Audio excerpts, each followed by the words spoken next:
Hello viewers, আসসালামু আলাইকুম। আশা করি সকলেই ভালো আছেন। আমি আবারও চলে এলাম নতুন আরেকটি ভিডিও নিয়ে। আমি আজকে আপনাদেরকে এই ভিডিওতে দেখাবো আমার হাতে দেখতে পাচ্ছেন নষ্ট একটি ক্যাপাসিটার। আমরা মূলত এই ক্যাপাসিটারগুলো সিলিং ফ্যানে ব্যবহার করে থাকি এবং এই ক্যাপাসিটারগুলো নষ্ট হয়ে গেলে কিন্তু আমরা ফেলে দিই। আমরা এই ক্যাপাসিটারটি দিয়ে আমরা এই 12 ভোল্ট লাইটটি আপনাদেরকে জ্বালিয়ে দেখাবো। তাহলে চলুন ভিডিওটি শুরু করা যাক। এখানে লাগছে হচ্ছে 4টি ডায়োড। আর এখানে আমরা প্রথমে ডায়োডটি আমরা পরিচিতি হয়ে নেই। ডায়োডের একটি সাইড হচ্ছে পজিটিভ আর একটি সাইড হচ্ছে নেগেটিভ। আমরা যে দেখতে পাচ্ছি সিলভার কালার, এটা হচ্ছে পজিটিভ। এখন আমরা এখানে ব্যবহার করব 25 ভোল্ট 2200 ইউএফ একটি ক্যাপাসিটার।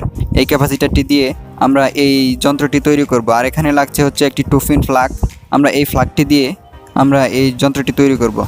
এখন আমরা এখানে কিছু কেবল ব্যবহার করব। এই কেবল দিয়ে আমরা এই যন্ত্রটি আমরা বিভিন্ন জায়গায় বিভিন্ন সংযোগ দেব। প্রথমে আমরা দুটি ডায়োড একত্রিত করে ডায়োডের দুটি পজিটিভ সাইড একত্রিত করে আমরা মুড়িয়ে দেব এবং দুটি ডায়োডের নেগেটিভ সাইড আমরা একত্রিত করে সুন্দর করে মুড়িয়ে দেব।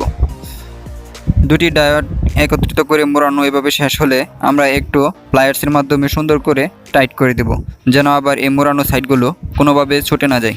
এবং আমরা এখন এই 4টি ডায়োড একত্রিত করে আমরা সুন্দর করে যে কোনোভাবে মুড়িয়ে দিলেই হবে।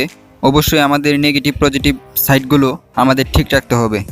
এখন আমাদের এই ডায়োডগুলো কিন্তু সুন্দর করে মোড়ানো শেষ। এখন আমি আপনাদেরকে এই ডায়োডগুলোর একটি ডায়াগ্রাম চিত্র অঙ্কন করে দেখাবো, যাতে আপনারা খুবই ভালোভাবে বুঝে যান এই ডায়োডগুলো আমি কিভাবে কানেকশন দিয়েছি। দেখতেই পাচ্ছেন ডায়াগ্রামে একটি সাইড হচ্ছে পজিটিভ আর একটি সাইড হচ্ছে নেগেটিভ।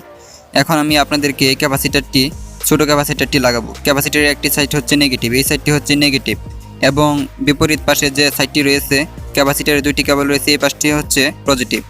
তাহলে চলুন আমাদের যে ডায়োডের নেগেটিভ সাইড এবং পজিটিভ সাইড এগুলো দেখে আমরা ক্যাপাসিটারের সাথে সংযোগ দিয়ে দেব নেগেটিভ পজিটিভ দেখে। অবশ্যই কিন্তু আমাদের ডায়োডের নেগেটিভ পজিটিভ দেখে আমাদের ক্যাপাসিটারের নেগেটিভ পজিটিভ দেখে লাগাতে হবে, নয়তো কিন্তু এই যন্ত্রটি তৈরি করা হবে না এবং লাইটটি জ্বলবে না। এখন আমরা আমাদের যে ডায়োডের প্রত্যেকটি 4টি টার্মিনাল রয়েছে, এই 4টি টার্মিনাল আমরা সোল্ডারিং করে একটু সুন্দর করে নেব, যেন আমরা এই কেবলগুলো এখানে সুন্দর করে সোল্ডারিং করতে পারি। প্রত্যেকটি সাইডই কিন্তু আমাদের সোল্ডারিং করা শেষ। এখন আমরা ছোটো ক্যাপাসিটারটি থেকে আউটপুট সংযোগ বের করব। প্রথমে আমরা একটি কালো তার নিয়ে নিব। এই কালো তারটি আমাদের যে ছোটো ক্যাপাসিটারটি রয়েছে, ক্যাপাসিটারের যে নেগেটিভ সাইডটি রয়েছে দেখতে পাচ্ছেন, আর ডায়োডের যে নেগেটিভ সাইডটি আমরা একসাথে সংযোগ দিয়েছি। এখানে আমরা এই কালো তারটি সোল্ডারিং করে দেব এবং আমরা আরেকটি লাল তার নিব। আমরা লাল তারটি আমরা আমাদের ক্যাপাসিটারটি যে রয়েছে, ক্যাপাসিটারটির যে পজিটিভ সাইড রয়েছে, এই পজিটিভ সাইডে আমরা সংযোগ দিয়ে দিব। দুই পাশে কিন্তু লাল কালো তার সংযোগ দেওয়া শেষ। এটি হচ্ছে মূলত আউটপুট সংযোগ। আমরা এই দুটি তার সরাসরি আমরা লাইটের সাথে সংযোগ দিয়ে দেব। আমাদের লাইটে যে নেগেটিভ পজিটিভ সংযোগ করার জন্য দুটি টার্মিনাল রয়েছে, এখানে আমরা এই দুটি তার সুন্দর করে আমরা সোল্ডারিং করে আটকে দেব। প্রথমে আমরা কালো তারটি নেগেটিভ সাইডে আমরা সংযোগ দিয়ে দিব এবং লাল তারটি আমরা পজিটিভ সাইডে লাগিয়ে দেব। অবশ্যই আমাদের নেগেটিভ পজিটিভ লক্ষ্য রেখে লাগাতে হবে, নয়তো কিন্তু এই লাইটটি জ্বলবে না।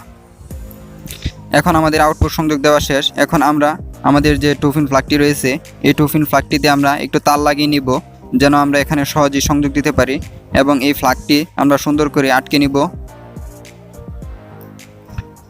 2 পিন প্লাগটি আমাদের সুন্দর করে আটকানো শেষ। এখন আমাদের প্লাগের যে দুটি তার দেখতে পাচ্ছেন আউটপুট, এই দুটি তার আমরা সংযোগ দিব। প্রথমে আমরা একটু সোল্ডারিং করে নেব। দুটি কেবল আমরা সোল্ডারিং করে নিলে আমরা সহজেই কিন্তু এখানে সোল্ডারিং করতে পারবো। এখন আমাদের যে ডায়োডগুলো রয়েছে, ডায়োডের যে দুইটি টার্মিনাল খালি রয়েছে, যে কোনো একটি টার্মিনাল আমাদের বড় ক্যাপাসিটারের একটি টার্মিনালে সংযোগ দিয়ে দিব। এখানে কোনো রকম নেগেটিভ পজিটিভ দেখে লাগানোর দরকার নেই। এখন আমরা যে আমাদের 2 পিন প্লাগটির দুইটি তার রয়েছে, একটি তার আমরা বড় ক্যাপাসিটারের বাকি টার্মিনালে লাগিয়ে দিব এবং আরেকটি তার আমরা ছোটো ক্যাপাসিটারের যে এই পাশে আরেকটি টার্মিনাল খালি রয়েছে এখানে আমরা লাগিয়ে দিব। এখন কিন্তু আমাদের এই যন্ত্রটি সম্পূর্ণ তৈরি করা শেষ। এখন আমরা এই যন্ত্রটি আপনাদেরকে টেস্ট করে দেখাবো। তার আগে আপনাদেরকে একটি কথা বলবো, কারেন্টে লাইন দেওয়া অবস্থায় এখানে কোনো জায়গায় কিন্তু হাত দেবেন না, তাহলে কিন্তু বৈদ্যুতিক শক লাগবে, বড় ধরনের দুর্ঘটনা ঘটতে পারে। আমি আবারও বলে দিচ্ছি, এখানে কিন্তু হাত দিবেন না ভুল করেও। তাহলে চলুন এখন আমি আপনাদেরকে এই লাইটটি টেস্ট করে দেখাবো। একটি সকেট নিয়ে নিলাম, সকেটের লাইনটি দিয়ে দিচ্ছি। দেখতেই পাচ্ছেন এই 12 ভোল্ট লাইটটি কিন্তু খুবই সুন্দরভাবে জ্বলে গেছে। আপনারা চাইলে কিন্তু এই ধরনের লাইট খুবই সহজে নষ্ট ক্যাপাসিটার দিয়ে আপনারা চালাতে পারেন। আমি আবারও আপনাদেরকে সতর্ক করে দিচ্ছি, দেখতেই পাচ্ছেন এখানে কিন্তু প্রত্যেকটি টার্মিনালে কিন্তু কারেন্ট আছে। আপনি লাইন দেওয়া অবস্থায় কখনোই কোনো জায়গায় কিন্তু হাত দিবেন না, তাহলে কিন্তু বড় ধরনের দুর্ঘটনা ঘটতে পারে। আর ভিডিওটি ভালো লাগলে প্লিজ একটি লাইক করবেন আর আমাদের চ্যানেলটি সাবস্ক্রাইব করে বেল বাটনে প্রেস করে রাখবেন। তাহলে আমাদের চ্যানেলে পরবর্তী ভিডিও নোটিফিকেশন সবার আগে আপনি পাবেন। ভালো থাকবেন, সুস্থ থাকবেন। আল্লাহ হাফেজ।